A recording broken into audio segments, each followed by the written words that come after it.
Hi, good afternoon, good morning, good evening, good day. Kung nasa mga parte kayo ng mundo at welcome sa panibagong vlog. Kakauwi ko lang. Miyerkules pa lang pero bablog na ako.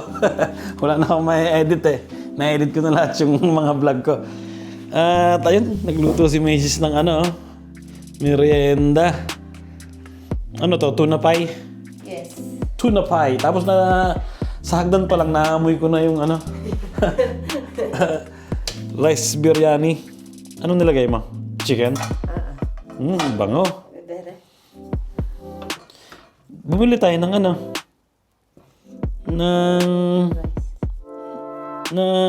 yung sauce? Ano sauce? Yogurt. Wag na. Di ba nilagyan niya ng yogurt? Masarap yan yogurt. Tapos may ano ba nilalagay dyan? Vegetable. Meron ba? Yung sarap ng hapunan namin. At Happy Father's Day pala sa mga kapanood ng vlog ko. Siyempre mapapanood nyo to kinabukasan kasi mamaya ko pang gamit ito i-upload. Pero palagay ko dito lang sa Italy lang na. Sarap. So, Father's Day dito bukas sa Italy. Totoo ba yan? Oo nga, March 19. Pero palagay ko dito lang sa Italy. Sa Pilipinas yata, matagal pa. Ito bang? Harap. Ako nga. Ano nilok mo? Wow, sarap. Kompleto na naman yung hapunan namin. Pahinga muna. Ang ginawa mo ngayon? Hanggang Sunday na lang yung ititigil ni Mrs. sa bahay. Pero pwede na siya magtrabaho. Ang problema lang, palagi ko hindi siya pwedeng mabibigat. Ayun. Pero papasok na ba? Oo. Papasok na daw siya. Inip na sa bahay.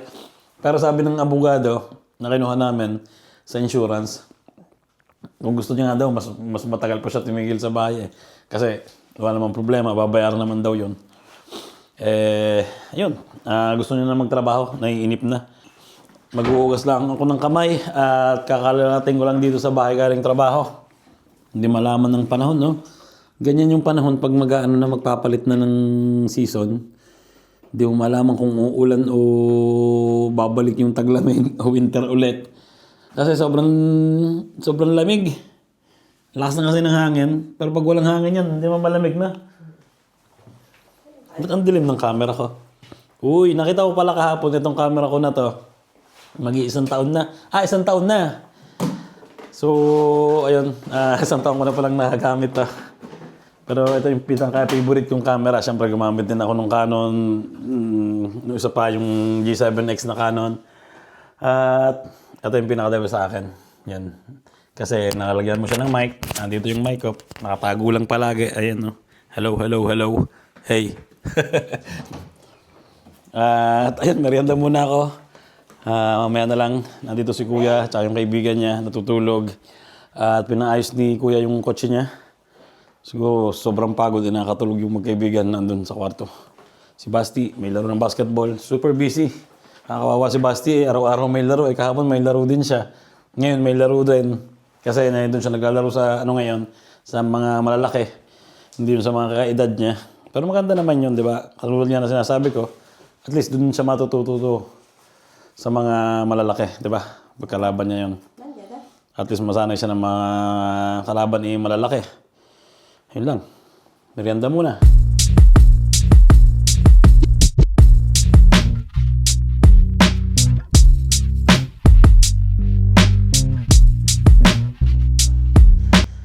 Ay, lalabas ko muna si Posti. Nandito si Ninong at si Ninang. Papatulong yata mag-fill up ng documents.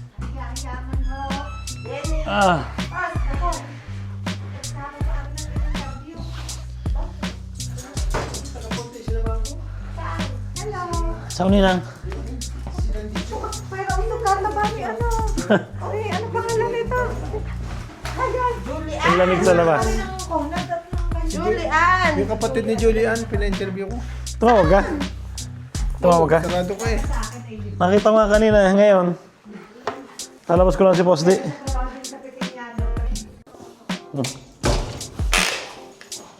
lalabas ko muna si Posti. At baka magpasikat to. Minsan kasi pag may mga bisita, nagpapasikat to, umiihi dun sa sala. Kaya lalabas ko muna. Let's go, Posti!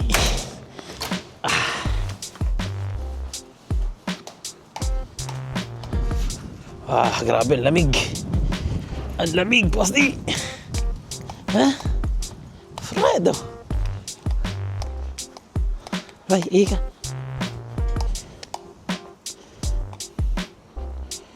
Andito na kami sa labas ni Posti. Ayan. Sasama dapat si Mrs. eh. Hindi siya nakasama kasi may dumating kami bisita. Si Ninong at Ninang. May ayusin lang silang documents. At sabi ko nga, dadalhin ko muna to si Posti sa labas kasi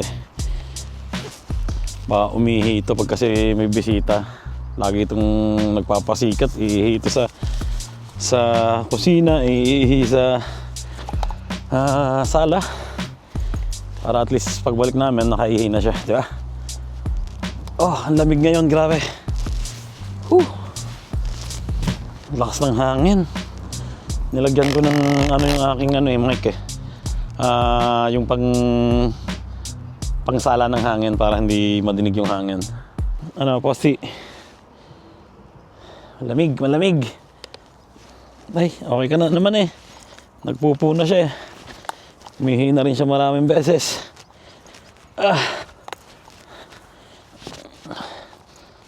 Let's go. Wala pa masyadong tao na naglalabas ng aso ngayon. Kasi mga pa lang ngayon eh, alas 6. Sayang, nakapaglakad sana si Mrs. eh. Pero ang lamig din. Lamig maglakad.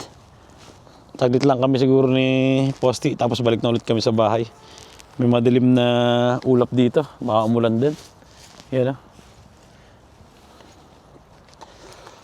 Nakakasakit ng katawan to. Yung ganitong panahon. Siyempre mahangin. Tapos pag nagtatrabaho medyo mainit. Di ba?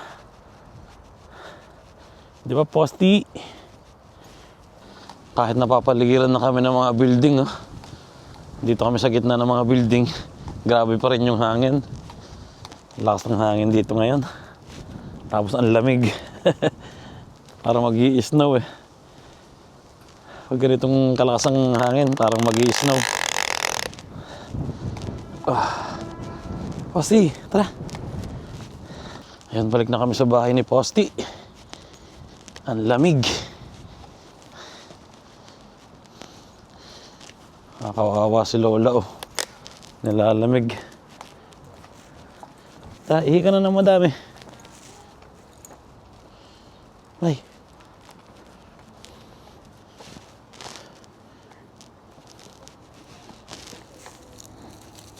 Ang dilim na, oh. 6:30 na siguro.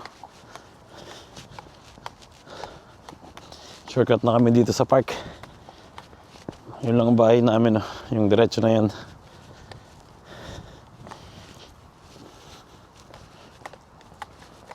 Nakasolve na to eh. Ang daming ihi. Nakapupo na rin siya. Okay na, di ba?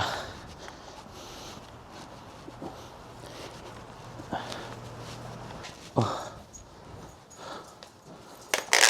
Okay.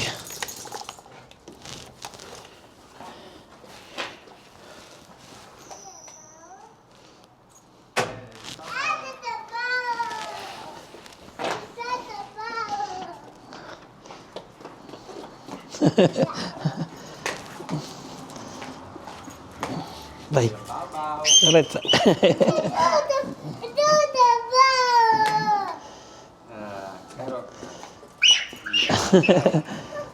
No. Bye. Ciao, ciao. Ciao. Bye, bye.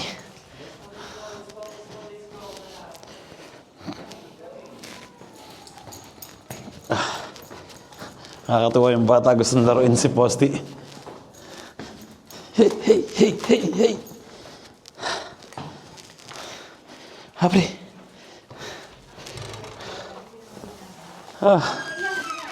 Ayun, dito na kami sa bahay. Umuwi na kagad kami. Ang lamig eh. At bumili rin ako ng eto. Scratch and win tayo muna, di ba?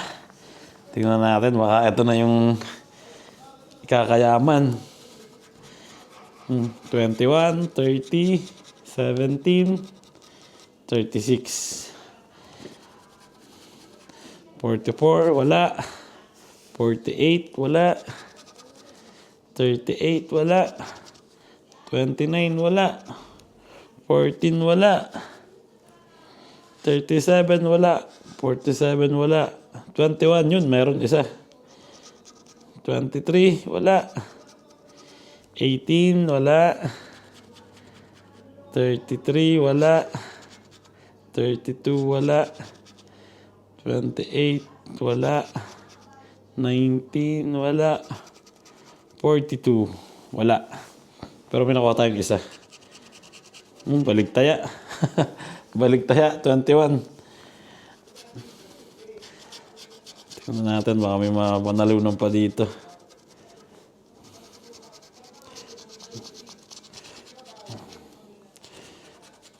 Wala na. Baliktaya lang ang nangyari, di ba? So, ayun. 5 euros. 5 euros din ang bili ko dito. Pawi lang. Para palitan ko na lang to sa susunod na araw o bukas. Tinatamad na ako lumabas. Ang lamig. At kwentuhan muna tayo dito kay Ninong at Ninang. May dala pa si Ninong at Ninang ano ba to? Cake siguro to. Oh, yan. Ang sarap po. Pistachio. Grabe, oh. Ano pa itong isa?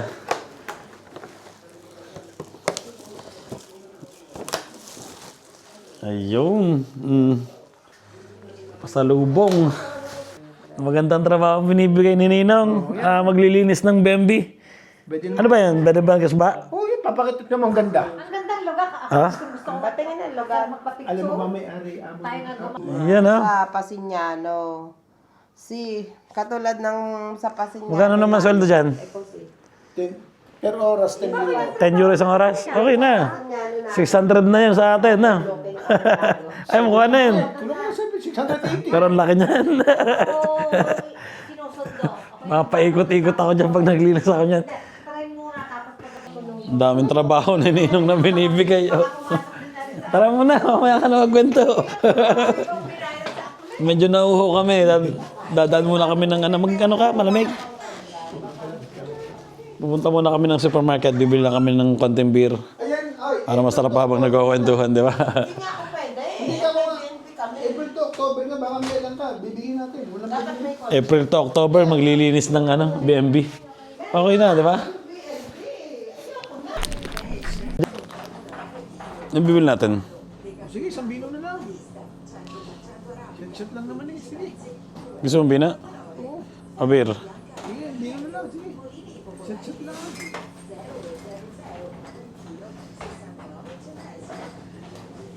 Ano, masarap na vino din eh. Yo, kain na. Hash. Ay, hindi ka gumamit ng Chicken biryani. Ano, masarap. El Hanot. Parang nasa aeroplano niyan. Sa Etihad nga. Kome? Indian food dyan eh. Lagyan mo ng insalata para hindi ka maumay. Ayun, kain na. Thank you, Lord. Yung kain na ganyan ang kain na ngayon na in-order ako sa pating umorder mo. Si. Nasa gilid. Kaya lang doon, mayonnaise at saka... Ketchup. Hindi. Mayonnaise. Yogurt. Parang lettuce at saka... Basta na. Yung white. Hindi Yung ba white ganyan sauce. binibili yung sa Mistachon eh? Yung white sauce. Yogurt nga. Masarap. Salsa di. Hindi ka sanay kumain yan na. Lang. Hindi sanay si Ninong kumain eh. Niya, para ka na nga nasa Etihad. Sumakay na ba kayo Etihad? Kaya na. Hindi na kami nakabili ng Ang sarap. ng Iba sauce. naman kasi. Sabi na lang. Oo nga. Akala ko naman sa Perano. Ano ba ito? Sa Perano ba yun? Ngayon lang kasi ako may tempo magluto. Pag wala na akong tempo, chow. Sabi na sa Arabic. Ang sarap. Dito ako, sa Pestapia. Pag uwi ko, dadala kita ng maraming saging.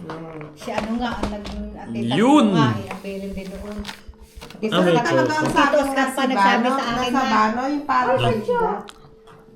Di ba dati, ang daming bunga dati nung sabi Oo. ng dating puro sa bunga. Dahil ang Qatar, Bukas muna tayo ng bino. ang Qatar ay Doha. Red wine. Magbibir sana kami ni Ninong eh. Bakit ko wala yung Eh, tao eh. Tsaka malamig. Mas maganda to, mas mainit. Magbubukas nga sana ako ng kami. Na? Wala naman. At hindi po ako. At saka binuksan ko na yung kami hindi na Kanina ang kamino ni Senyor Rico bukas. Bukas ba? Oo, hindi sa bahay. Ganyan ang style din ng kamino nila. Pero Ganyan. yung sabi Ang sa sarap atin naman niya, na may may pamilya. salamin. May salamin yung sa amin. Yun. Ninong ah. Charan! Parang Sabado eh. 17 punti afato. Oh, grabe. Naka 17 points si Yata, ayan. Basti. Galing nga. Handa mo ng award. Wala kaming ano eh, pustahan eh. Magbabayad pa nga ako ng pustahan namin nung Sunday. Oh, yan, ang Qatar Airways. Cheers, Ninong. Limited lang ano, between March 18 No, cheers. and 28. Ayun, paso. Closer Qatar Airspace. Nasa aircon. Grabe, mahal naman. Pag-uwi natin, naman na. Sarap pala to. Hindi na tayo uwi. Sabi niya, Hindi masyado matapang. Subukan mo raw China Airline. Diyan ah. yun na nga, pinakamura naman. Hindi. Ang kay China sarap. ay Oman yun ang kay Connie. Etihad 1-4. Ay no, walang Etihad. Hindi ka sa Oh, kanya hindi Etihad. pwede talaga dahil Maghahanap kami ng mga ano, biyahe papuntang Pilipinas. kami magsisiuwi eh. Mahirap kasi ngayon eh, may gera eh.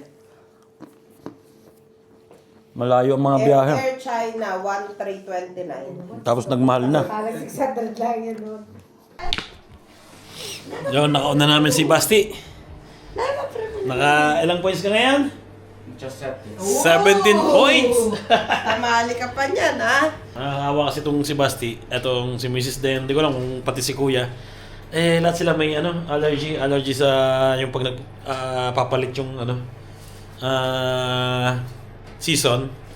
Meron silang allergy sa bulaklak. Ito si Mrs. matindi ang allergy nito. Ang mahirap nga, nahawahan niya rin si ano, si Basti. Meron din siyang allergy pag yun nga, napapalit yung season. Buti na lang ako hindi. Si Kuya ba meron din? Si Marcos din yung panganay namin may allergy. Ayun yung mga lumilipad sa mga yung pag sa bulaklak, tapos pumapasok siyempre sa ilong. Eh ayun, nagmana sila sa mama nila. Kaya para silang may ano, allergy. Dapat Pero ano lang naman yan, ngayon lang season na yan, pag papalapit na yung tag-init, ganyan talaga. Kasi naglalabasan yung mga bulaklak na madami. So, ayun, umuwi na si Ninong. Sinundo lang namin si Basti. Nakaisang ano rin kami. Nakaisang red wine din kami. Wala na. Wala na yung bote. Tinapon na yata ni Mrs. So, ayun. Bukas, start na ulit ng trabaho. Ang maganda naman dun, Webes na naman, di ba? 2 araw na namin tatrabaho. Bakasyon na naman.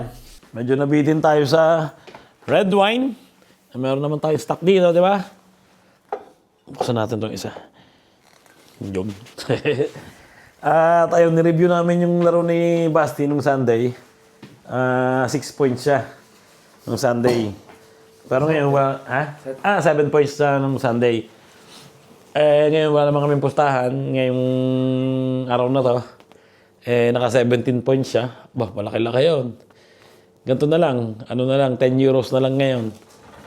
Nanalo kaya? Bale, 17. 17, okay?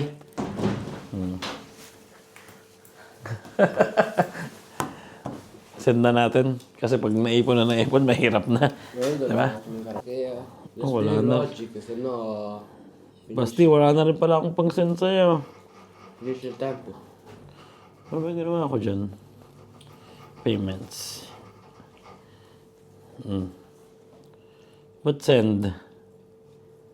Pindutin mo yun. Si. Send again. Bale, 7 points ng Sunday. Bale, bigyan natin siya ng 10 euros ngayon.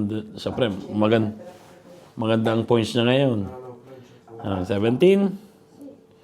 And boom. Ayan, nabayaran ko na yung... Oh, Basti, bayad na yung premium mo ha. Oh. Kasi pag hindi ko binigay yun, eh, kukulitin ako na kukulitin ng bata na to. Ayan. Tingnan mo nga, kung dumating na. Yun. Okay na. Ayun ang ginagawa ni Basti ngayon, no? Nakagawa ng assignment. Ayun ang problema. Pag nagbabasketball ang bata, ay wala nang oras sa paggagawa ng assignment, no? Pero ang ginagawa namin minsan, pag talagang marami siyang mga gagawing mga assignment, eh hindi na namin muna siya pinaglalaro. Pero lagi siyang tinatawagan para paglaruin. So, ayun, si Mrs. tapos na maglinis.